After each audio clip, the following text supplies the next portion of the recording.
welcome back to another edition of Wednesday Night War. I'm your host JD. This is where I talk about the ratings for AEW Dynamite and NXT. Tonight I'm going to try something different. It's not crumpling paper I'm talking. Tonight I'm going to try something different with SmackDown. Usually I watch these shows, take mental notes, and then next day do a refresher of it, for myself, and then grade. I think I'm going to do it where I'm going to have my camera on me tonight. No, maybe not, because then I couldn't do it on my podcast. I'd have to, I'll just make it different for both, I guess. So I have my camera on me tonight, and then I'll take the video as I'm watching Raw, so it'd be kind of live, or SmackDown. Kind of live, kind of not. So every time something big happens, I can just hit record and be like, that just happened. Then I can put it together tomorrow. And then I'll just voice record what I've written down for my podcast. So let's jump into it. We start off AEW Dynamite with Nick versus Phoenix. Phoenix wins. 7 out of 8, good match. Both guys are great competitors. Both guys have good spots. These are the few guys that have made me start watching indie people, start watching outside of WWE. Then we have Britt Baker versus, I'm going to butcher this. I'm not even going to, Hikura?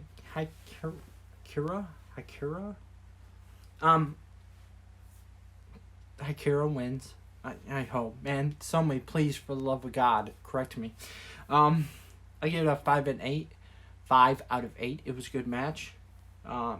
Solid women's performing match. Don't really know either one of those competitors that well, so.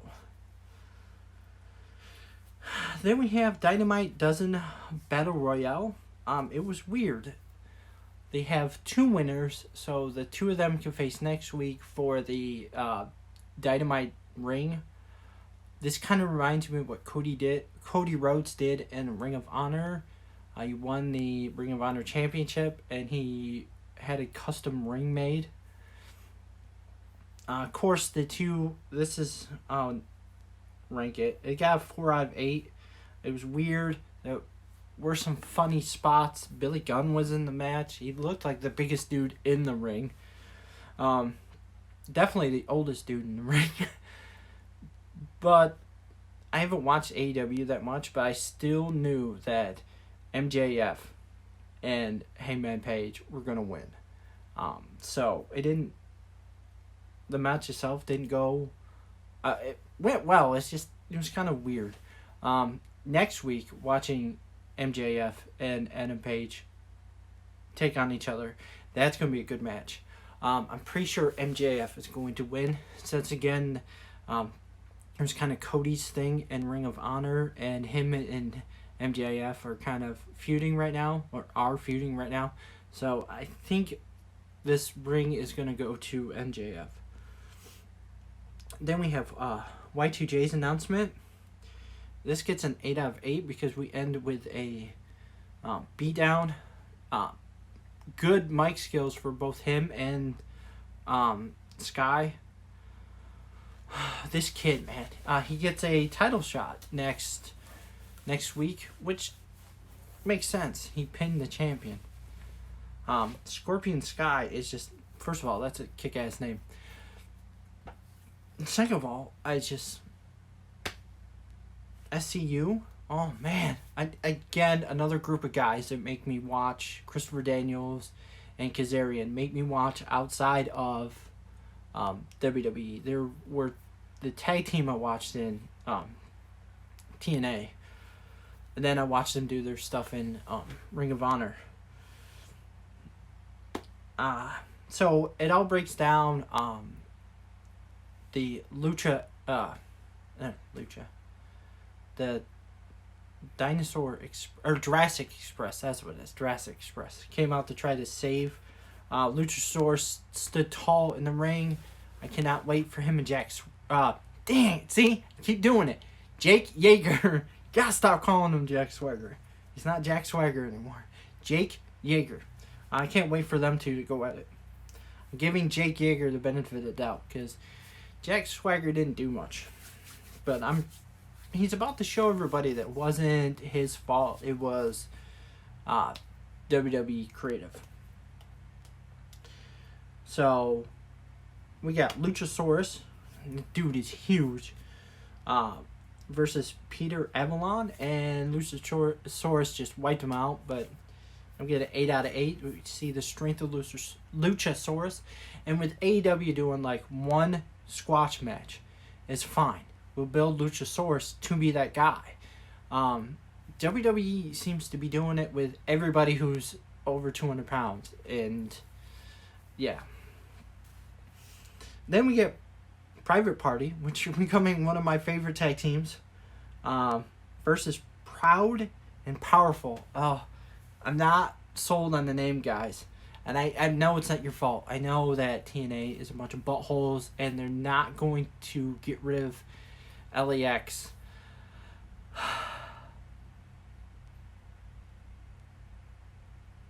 But, yeah. Anyways, 7 out of 8. Again, I'm really liking Private Party. Nick Jackson came out, distracted, led to the win. But I'm liking Private Party. Darby Allin versus Jon Moxley to be the main event. Like, who would have thunk that stuff? Watching Dean Ambrose in WWE. Which apparently, which I have to point out that Renee Young can't mention her husband, which is stupid. WWE needs to get the fuck over it. They are married. We all know this. But I like the name he's made for himself. Their match was awesome. It was main event level match. 8 out of 8. Moxley wins. I think we're getting ready to see him get a push for the championship here. There's a few top contenders. MJF. Moxley, Hangman Page, Pac, who is going to take on Kenny Omega next week. So overall, 6.5 out of 8, B+. I'm giving it, I'm going to start doing that if it's close to being a point, like, so I can, when I go back through the weeks, like, come Sunday to see which show won of the week, I can have a better grasp out of who really did better. NXT, I almost gave NXT 8 out of 8 all through, but I didn't. I stopped myself. I did critique some matches. It just excited me. Not only did Raw and SmackDown invade NXT, but if you were paying attention, see, and this is why WWE wrestling, when it's good, it's good. If you are not a casual fan, if you're just a casual fan, you wouldn't caught it. But this was thrown to us hardcore NXT real true wrestling fans. Everybody who invaded had something to do with NXT at one point or another. Either they were NXT alumni, or they put on awesome matches when NXT first started against awesome NXT people.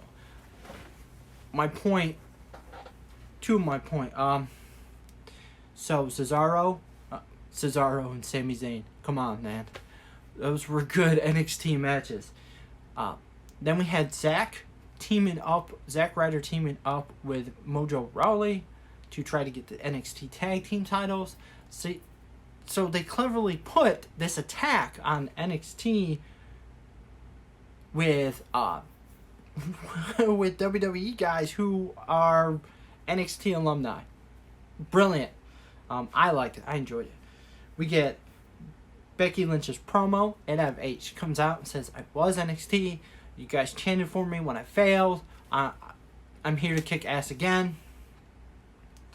Her match with Rhea Ripley, who I'm loving. 8 out of 8. I know it ended in a double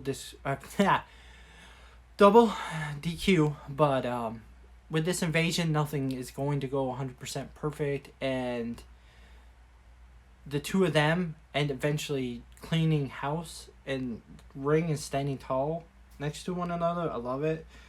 Becky's not about brand supremacy. Becky is about being the man. Riddle defeated Ricochet.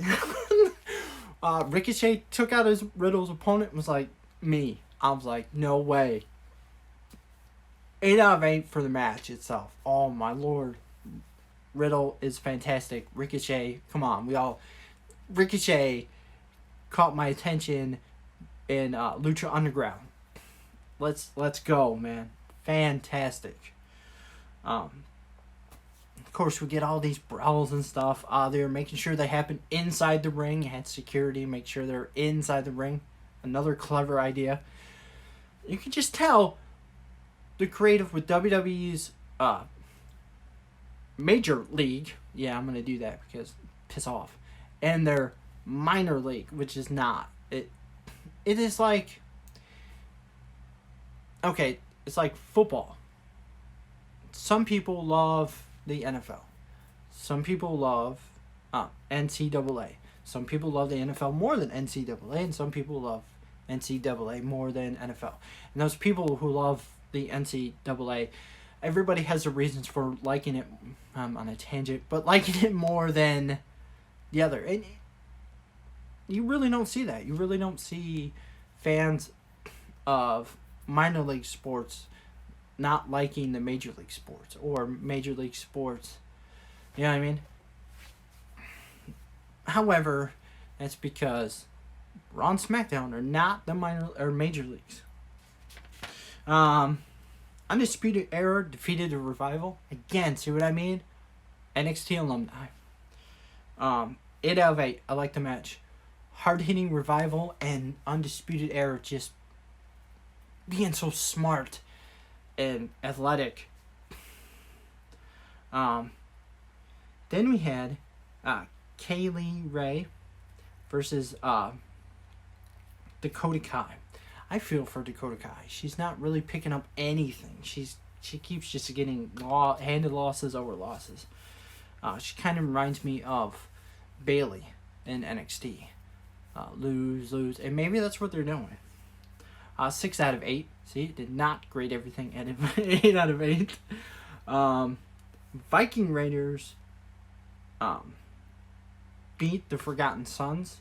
Again, NXT alumni. 7 out of 8, A-. Hard-hitting match.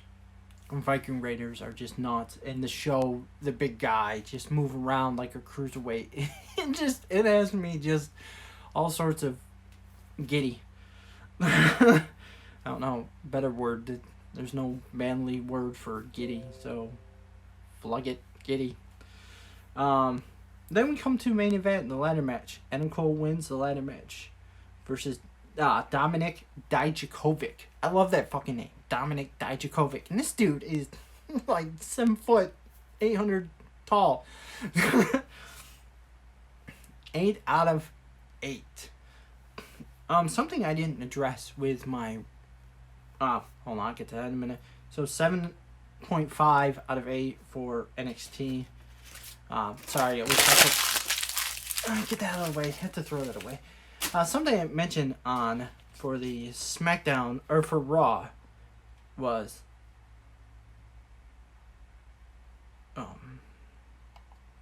just one thing I didn't mention about Raw this week was that the botch by Lana, I know was supposed to be the botch in the first place was on purpose. She 90 miles. That was on purpose. Supposed to be 90 feet. Then Bobby Lashley whispers in her ear, I swear to God, he probably said 90 feet. Like, he was supposed to. Or maybe he made a joke and threw her off. Probably. He's an ass. And then she ended up saying 90 days. Yeah. So, I just wanted to bring that up. With that being said, much love, JD.